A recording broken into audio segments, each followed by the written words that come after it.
Hey everybody, welcome to another video. I'm Mike B, and today we're going to be doing another fun-filled video for all you younger collectors out there. Scratch that, for everybody that posts questions on the internet. This is going to be a video. I'm going to give you some tips and pointers and little words of wisdom.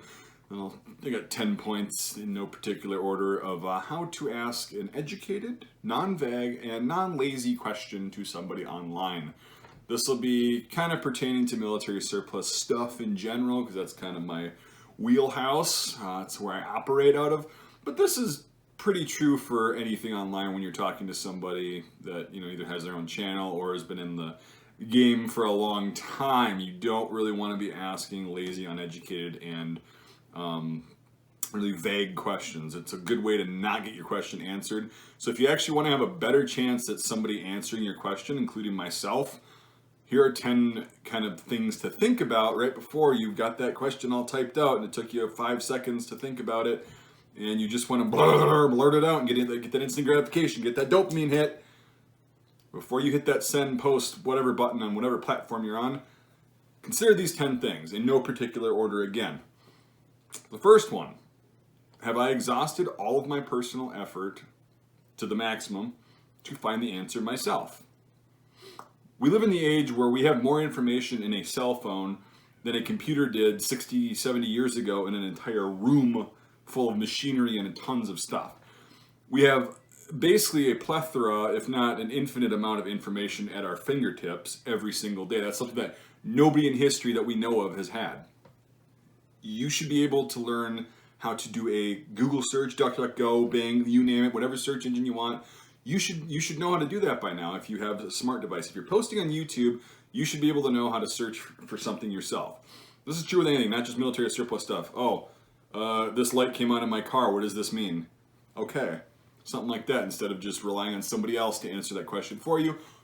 They might have already answered that, once online, and then people can view it hundreds of millions of times, so that person doesn't have to answer the same damn question over and over again.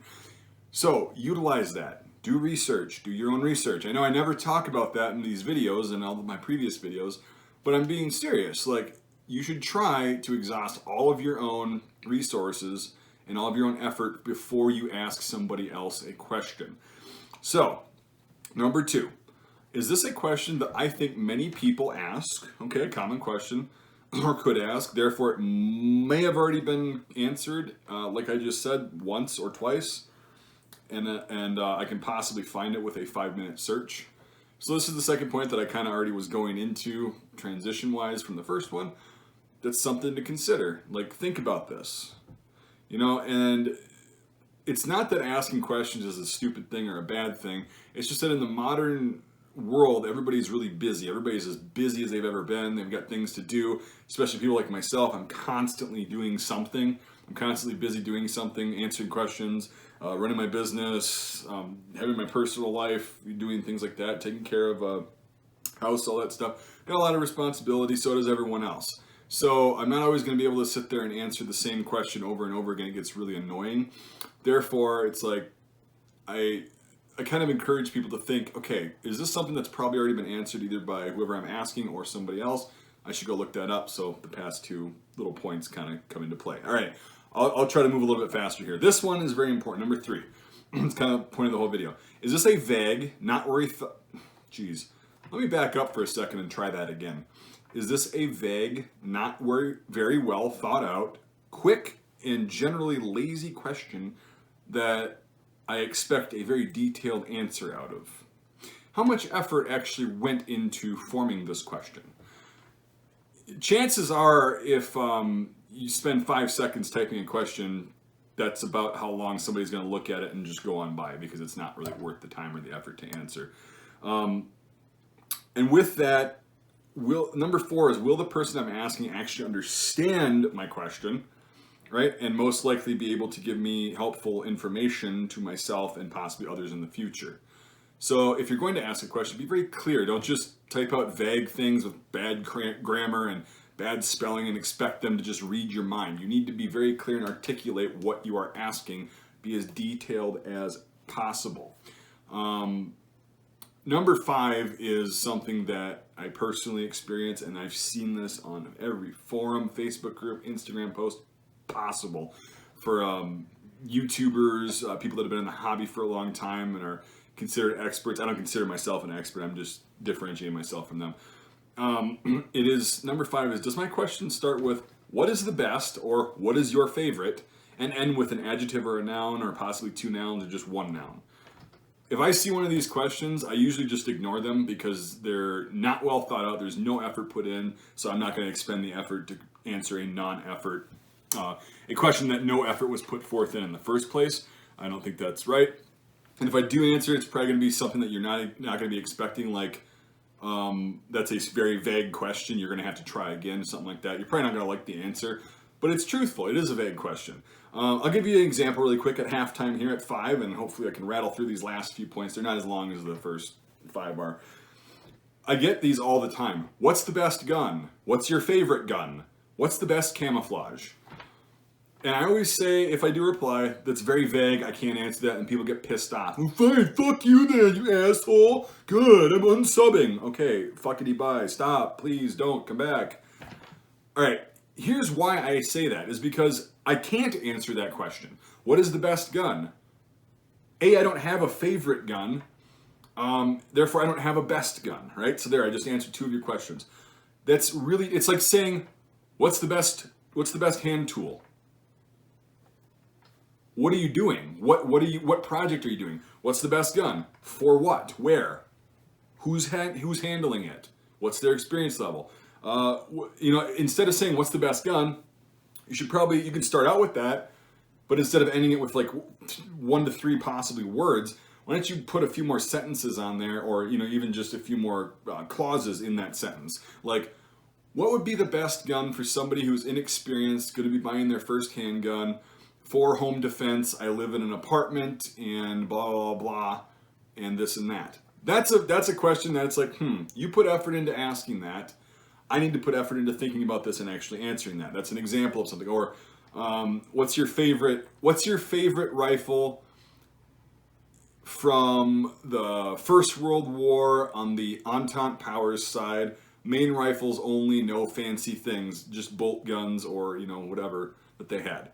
That's a specific question, and I'm more likely to put effort into answering that. Same thing on forums or whatever. Or what's the best camouflage? I got into it with somebody a couple months ago. I don't know if you're still watching, but they're like, what's the best camouflage for the U.S.? I'm like, there isn't one. Like, there's so many different environments in the U.S. And what time of year is it? Like up here in the North Woods, we've got 4 seasons, and we've got about 6 different kind of color schemes during the year.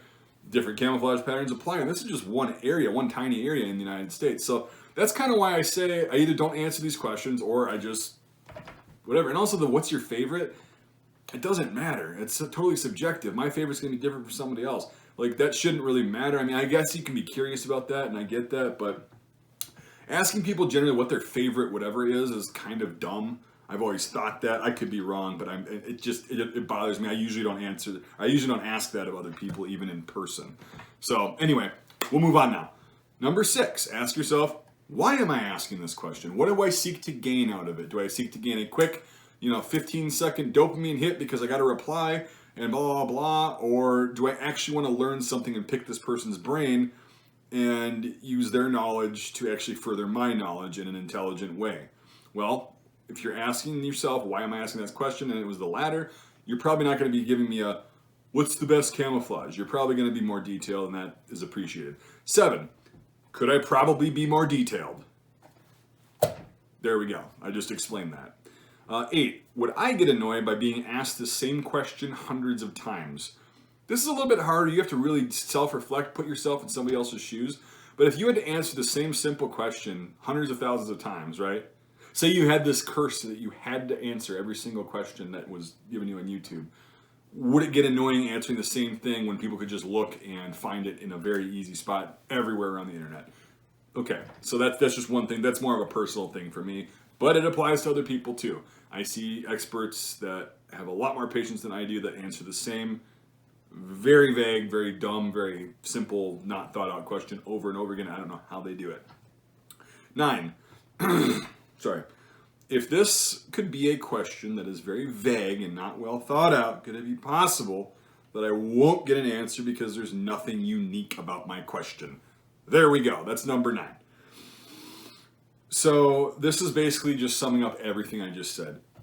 If you really want to get an answer, you're going to have to think out your question and not be vague and not be just, you know, like a 5-year-old asks their dad, what's the best, whatever, what's your favorite car and stuff like that. If you're an adult, you know, if you're in your teens, which you're still a kid, but your brain is developed a little bit more than a 5-year-old, use your brain, come up with a complex, educated, detailed question that's not hypothetical too. That was another one that I didn't throw in here, but hypotheticals really suck. What if, what if, what if, what if, what if, what if, what if, what if? Hypotheticals, try to leave those away unless it's like a very good hypothetical that could be relevant. Hypotheticals, 9 times out of 10, I'm not going to even go there. So, all right, number 10, and then I know this video is going to be running a little bit long, but I really want people to start just thinking about these things, considering it before they ask questions, because I would love to be able to answer detailed questions that are thought out, but I get bombarded with so many just stupid, vague questions that I tend to not look at most people's questions in detail anymore. So this is also for me. This is also a video for me. I need to get better at looking through people's questions and actually answering the ones that are well thought out and kind of, you know, good, I guess. So number 10 is, this is kind of like the hypothetical ones, but this is something that you should probably use all the previous 9 criteria in asking. Does my question start with, I heard somewhere? You don't need to say that part. That part makes me immediately, when I see I heard somewhere, I know 9.9 times out of 10 it's going to be bullshit. And it's not the person's fault, it's just that they heard a fucking myth, which I like busting as well. They heard this myth or this rumor that's been going around forever.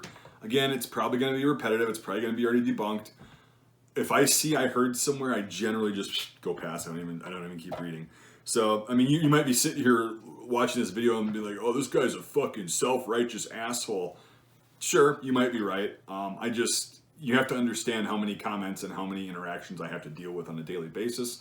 And I'm not bitching about that. I'm just saying it's a lot easier if there's quality stuff. I'm more willing to take time away from my other things that I'm doing to answer questions that are well thought out like that.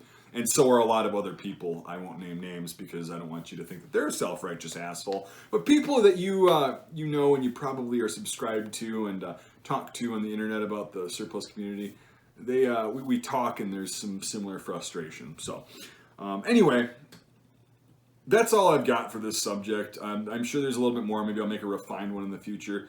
But this is going to help you out, not just online, but in real life. If you want to actually learn stuff from somebody that's more experienced, I've learned that you need to ask complex, not overly complex, trying to make yourself sound like you're super smart and you know what you're talking about, because you don't, obviously, if you're asking a question, but complex, just one sentence, effortless, lazy, vague questions.